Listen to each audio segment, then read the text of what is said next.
Heroscape came out over 20 years ago, and in that time it solidified itself as an all-time classic of board games. Lucky for us fans, they're releasing their new master set, which we're going to review here for you today. The board game industry has changed a lot in 20 years, and every week we seem to be spoiled for choice with huge new releases coming out all the time. And while 2004 did see releases like Ticket to Ride and War of the Ring, gamers were definitely more limited by choice. I still consider myself a toddler when it comes to the board game hobby. I've only been involved for like 6-7 years. Some of my first board games being games like Nemesis or Gloomhaven. Really large, rule-heavy games that, unless you're playing all the time, you'll never get it fully right. Heroscape is the opposite, a very simple game that isn't rules heavy and won't see you consulting a rulebook every 2 minutes. But will a game that is that simple, a game that captured the imagination of so many people 20 years ago, be solid enough and worthy enough to be re-released to modern audiences?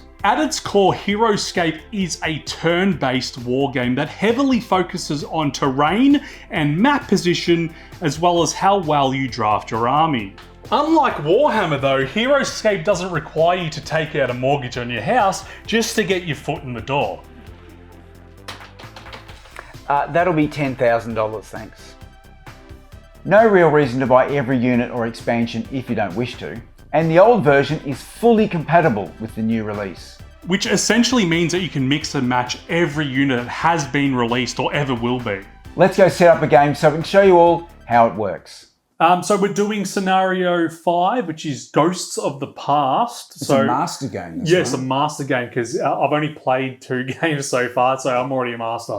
So essentially our goal is to get these glyphs and return them to these pillars of destiny. These pillars aren't actually altars. These pillars aren't actually part of the map, but this is just an example of what you can really do. You can really customize this however you want. I think it's we thought it'd be easier for you guys to sort of see as we scroll around. Yeah.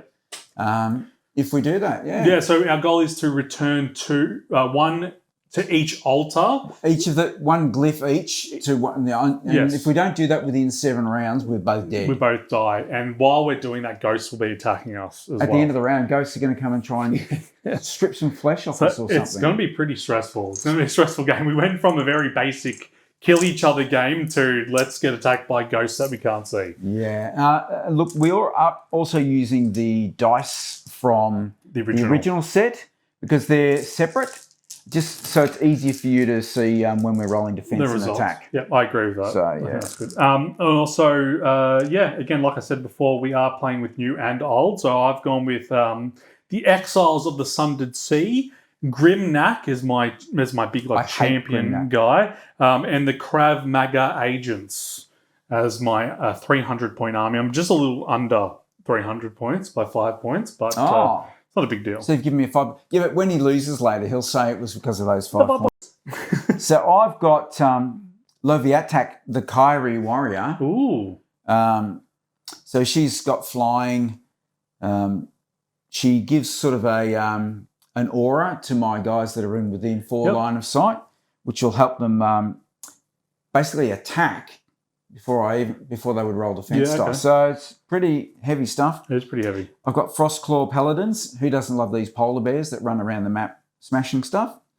And I have Savaris, who's a bit of a ranged guy. I'm hoping I can pick a few of your guys off before they get to the glyphs. Yeah. And even initiative in this is going to be critical. Oh, for sure. For sure. Like, this guy has a range of 9, so you can essentially start attacking me. Almost hit anything on the board. Yeah. All right, so now we'll play our first 2 rounds so you can see how it's played. First, we place our order markers. Yes, we do. Before we roll our initiative. So we have a 1, 2, 3, and an X. X means nothing's going to happen. You can put them on the same one. You can put them on different ones. It's hard to, you don't want to place number 1 first because then it's sort of obvious, who's going first. Also, some different rules as well is when you grab a glyph, you lose 1 movement, and also if you're flying, you lose your ability to fly. Essentially, weighing you down. Yeah, it's too heavy. Big part of this is making it up. This is 4 steps. 1, 2, 3, 4. For sure. Yeah, for sure. So, all right. Shall we roll initiative? Yes. I hope I roll an 18 again. Hey, well, I rolled a balances 9. out. 2 So I times grabbed 9, the 2. 18. Yeah, excellent. Okay. So Greg will be going first. Excellent. I Off will. you go, Greg. My number 1 is my little pandas. Yes, your pandas So are quite polar strong. bears. Yeah. Now, they can run twice, essentially, but I lose 2 off their attack value, which is only 3. So you can win the game first turn. That's the plan, yeah. All right, this one's going to go 1, 2, 3. Yep. And then he's going to run again. He's going to pick that one up. So you stop, essentially, on that spot. Well, you have to in water anyway. That one's done. Yep. Right, next one. So you'll notice that this specific army is multiple figures, so you get to move them all on his turn. Correct. On Greg's turn. So I'm going to go 1, 2, 3. Yeah, I can just see you're going to hate this game. And then I'm going to run again. Yeah. I'm going to pick that one up. I don't want to get confused with who's carrying what, though. Either way. Next guy. 1, 2, 3. 1. He's going to pick this one up as well. Because I might as well be trying to pick them up. I did foresee that would happen if Greg went first, so we will be trying to negate this as best as possible. I'm just going to keep them positioned here in alignment with how they are there. Okay. Then we'll know which one's got what. He'll go 1, 2, 3. 1, 2, 3. Okay. That's my ones. Okay, lucky I decided to go with Grimnack first. Sure. So he gets to move a maximum of 5. So I've placed him up on this hill. So he goes 1, 2, 3, 4, 5. Yep. So before attacking, choose one medium. Are these guys medium? Or smaller figure to Grimnack? No, these are large. Damn it. Okay, if the chosen figure is a small figure, destroy it. So a squad figure, destroy it. So these are medium. So this guy is actually, his special chomp is pointless. But he will go for an attack. Yeah, so basically, these 2 are vulnerable to Grimnack. Oh, they're mediums. These guys aren't. Yep. So he will go for an attack. Sure. So it is only 2. I should have moved her in because she doesn't. There's no defense here, you see. Yeah, okay. Big mistake. So it's only a 2. So how much defense do you get? You get 4 defense. Yeah, but remember, there's a lot less shields on a defense Yeah, but die. the chances I actually hit this is slim to none, Greg. Yeah, good. None. You don't even need to roll. Grimnack missed. Excellent. On to you. Back to me. Wow. Yay! Well, these guys are my number 2 again. Yeah. So this guy is going to go. He can only move 2. So 1, 2. Yep. Because of their carrying these glyphs. But you can run. Oh, actually, sorry. Where was he? He was there? Yeah. So it's actually 1, 2 to get to there. True, because he had to come up out of the But he water. can run, remember. He doesn't have to attack. That's true. I could go again. Yeah. But I'd still only get to here. All right, he's just going to go 1, 2. 1, 2, yeah. And this guy will go 1, 2 and stop. Yep. Or actually, where was he there? Yeah. He could go 2. Yep. And then go 1, 2, 3 and take that one. Yep. So I've got some bears to kill. So if I just defend this one over here, you'll have to come past me, essentially, and attack. Because you have to return 1 to each place. So now this guy's going to attack Grimnack. Yep. So I get 4 defense dice. This is the one that allows you to do that sort of Jandar attack if you've got a Jandar champion, but I don't have any. So, all right. He just did a standard move, so he's going to roll 3 attack dice. But he's quite beefy, this guy. 2 defense. 2 skulls. You defended? Yep. No hits. No hits. Over It's a bit to- like that in this game. There's a lot of no hits. Oh, for sure. All right. Grimnack's going next again. Yep. So I will just go for an attack on you. It's 2 attack. Nothing. Right. Excellent. That's his turn. Back to you, Greg. Okay, 3. Back to the station. When a squad figure you control within 4 spaces Yep. attacks an adjacent figure with a normal attack. So that would have been here. Yeah. So when you attacked me. Oh, so I could have re-roll. Yeah. So, yeah, okay. So I can just re-roll. Yeah, let's do that miss. now. Yeah. This panda is actually with polar bears within 4. Yeah. So I could have re-rolled. I think we should go for the re-roll now. It's not that. But I can't remember what I rolled in the first place. You rolled 2 attack and 1 miss. How much attack do you have? Yeah. And I rolled 2 defense. No. So I'll just re-roll 1. Oh, okay. Yep. Or are you saying re-roll the whole attack, do the whole thing again? Is that what it says? No, it says the ones that miss. Okay. Yeah? Yeah, go for it. All right. Nothing. Miss again. Yeah, but we played it right. So. Yeah. So now she's actually just going to move 1, 2. So she can move 5. So she's gone 1, 2, 3, 4. She's going to go there. Okay. So she's mainly for offense? Well, she does that re-rolling of my other guys, but she also does 2 attack. Okay. So she's not ultra powerful. She's there to be like a buffer for these guys. Yeah. Okay. I have picked Exiles of the Sundered Sea as my 3rd output. Sure. Which is these guys here. Yep. You may remove a powdered marker from this card to add 4 to the Exile's range, or to become 5 because it currently got 1 range. Yep. So... this is they're using their muskets, basically. Yeah. So 1, 2, 3. So you'll notice that this is too high, so I'll have to use 3 movement to go there. Yep. We'll keep them there. 2 to there. And 1, 2, 3, 4. So we're just going to blast one of these bears, I think. Probably this guy because he's lower. Yep. So we're going to use one of our black powder pistol tokens. And now I get to attack with all 4 of these guys and girls. So, excellent. So after moving and before attacking, I expend one of those. You may only use the special power once during a round. So now I will go with her. We'll attack this one down here. So 1, 2, 3, 4. So that's a 4 range. Yep, you can see. So you can shoot through other pieces as long as the head here can see a red part on my card. Yep. So, and because I'm higher than you, I get an extra attack. Correct. Die. So I will get 4 attack. Yep, and I roll 4. Yep. 4 defense. That's a good roll. 3 hits. 2. So it'll be 2 hits. Right, so it's 1 damage. I'm going to put it next to him. Yeah, I think that's what you're meant to do. Excellent. Yep. So he's now going to attack him for the same thing. That's 3 hits. It's going to be hard to defend. He's dead. That one's dead. That's all I needed.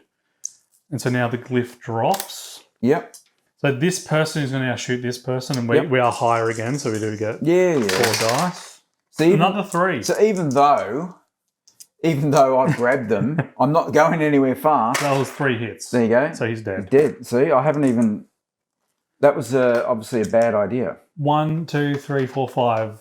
1, 2, 3, 4, 5. Okay. Oh, you can't reach. No. So that's good for you. You survive for now. All right. So restless ghosts are neither patient nor kind. At the end of each round, both players must assign wounds across the surviving figures in their army as the ghosts tear at their flesh. Roll 3 combat dice.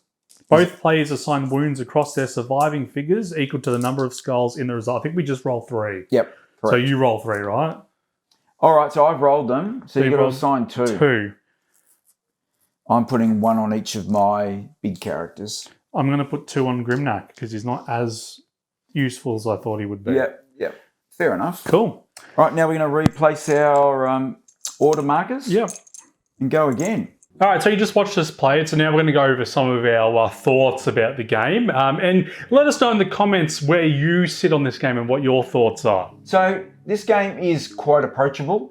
It has 2 modes. There's a basic game where you don't have to worry about a lot of the special effects, and you don't have to sort of go by points. Yeah, see, the thing about the board game hobby, and I'm sure a lot of you can agree, it can be quite tedious at times. You know, you spend the first hour of the night learning how to play a new board game, and then chances are you mess up the first game or 2, and then board game night's over and you won't see your friends for like another week or so. Whereas this, you can sort of pretty much learn the basic rules and get going pretty much straight away. I quite enjoy that side of it. It's definitely sort of from that perspective, it's definitely approachable. It's dice chucking. It's fun and laughs. So it's not too serious, and I don't think it takes itself too seriously. But it can be played at a pretty high level. Yeah, and especially because you're drafting armies, you can pretty much decide how long the game goes for. Like, hey, we don't have a lot of time today, so let's just do a 200-point army, a quick 2v2 sort of thing. And that way you can limit the amount of time it goes from, and then you can fit more games in, which I really enjoy as well. One of the things I like about this game is the drafting mechanism. Other games like Warhammer will include things like that potentially, or even building a magic deck. But this is quite straightforward. There's not huge amounts to choose from, and you can sort of pick and choose how you want to approach each scenario. Yeah, it is a little bit weird when you sort of have like orcs on each team, and then you have like angel characters that are like working cooperatively with the orcs. It can feel a little bit weird if you have played games like Magic or Warhammer, where your deck or your army will be all of the same kind. But if you have sort of the same amount of experience with the game, it's not too bad drafting an army, because you're sort of both going in fresh. I know we had a game where we used the new characters for the first time, and Greg was able to make a really overpowered, strong army compared to mine. What did yours do? I think they allowed you to have multiple attacks in one turn. Yeah, so because there was a connection between the lower polar bears and the master one, the sort of the super leader, that you could give them a free turn in between before you even took any of your actions. Yeah, and in a game where you have only 3 turns per round, an extra turn really changes the whole dynamic of the game. And because it was one of my first games, I didn't have, when he picked those characters, I didn't have a counter to that. But as you play more and the more experience you'll get, you'll sort of be like, oh, he's playing those bear characters, I have something up my sleeve for that. I actually really like the mix of IP that you get in this game. You know, you sort of got Men in Black, you got polar bears, you got pirates. You could say that, look, they're all just wizards or they're all orcs, but essentially it helps you identify your squads without having to go into too much, oh, hang on, which one was that one again? You know, so I think that's definitely a bonus for Heroscape. Yeah, it makes it easy. Like, oh, I know my Men in Black characters do this, and I know my pirates do this. Oh, which one's my pirate again? Oh, I'm confused, you know? So yeah, that's actually a great point. Yeah, for a terrain game, the setup's actually really quite simple. The first time we played, you said, hey, you go set it up. And I sort of just based off the instructions, it goes layer by layer, and found it really easy to set up a map pretty much from the get-go. In my mind, automatically was like, oh, I could really customize this. And you can even use these pieces for other board games and things like Hex D&D, for example. So you're not just limited to Heroscape by buying the set. It's a bit of an expensive board game if you just think of it as a board game. But again, if you compare it to games like Magic and Warhammer, where you're sort of a bit taken aback by how many sets, how many rules there are, it's really quite simple. Most of the rules in this game kind of make sense. There's the line of sight, things like that, where you can physically get down and have a look behind your character and make sure you can still see the other one. There's no measuring.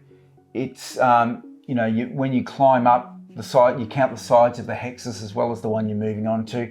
So they've really thought about a lot. And the fact that it's actually 3-dimensional. Like, how many times have you played a board game and you go, oh, I wish this was 3D? I think this is the joy of this game, is the toy feel of it. The little soldiers running around smashing. I was also pretty happy to see how well the old original set from 20 years ago meshes really well with the new stuff.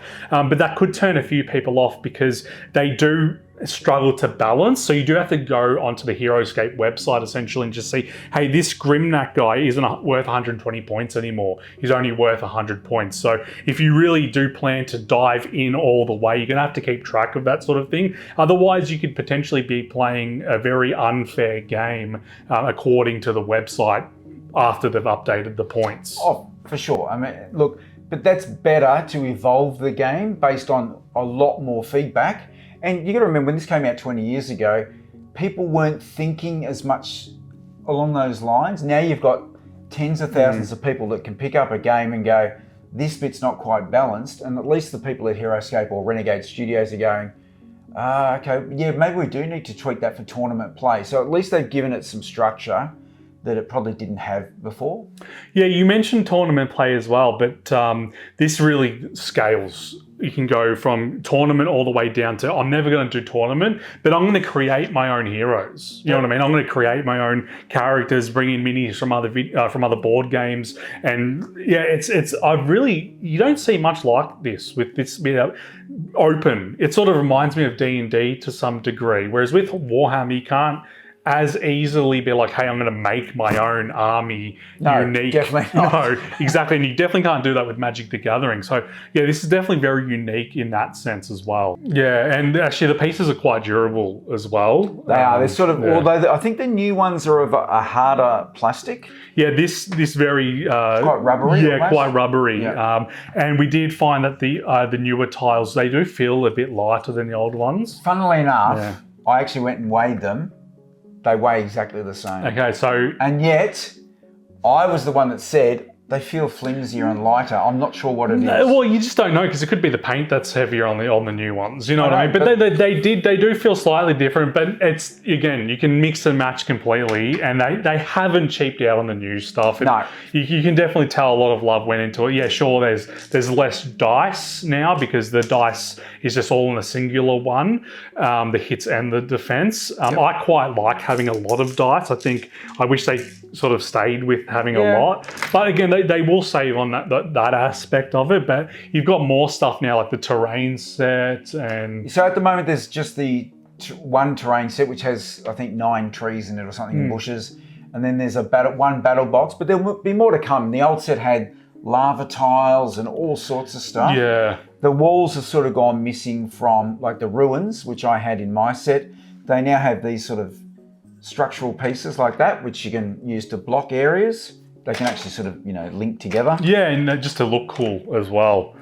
Yeah, so it's exciting. It is exciting to see what else they can bring in. They take a lot of feedback from the community as well. So you can really get involved with that, print your own pieces, that sort of thing.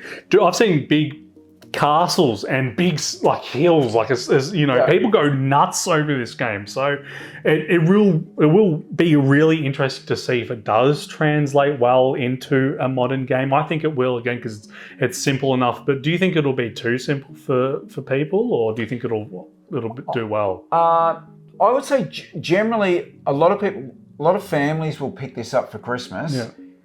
But even some of them will only play the basic game because they'll go, we don't really want to get into and the rule set's not massive. No. I think it's serious enough to actually play at a tournament level, but it'll be up to the community and the public to see whether it actually takes off.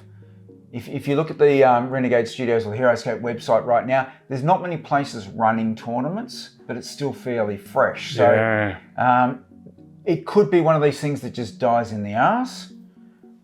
I don't think it's ever going to be it's not going to be Warhammer level, but I'm certainly trying to promote it here in my store, and I want to have some big terrain setups that really engage people and want them to come and have a crack at it. I mean, I want to sell product as well, but I don't know whether it's going to end. It's a bit of a wait and see for me.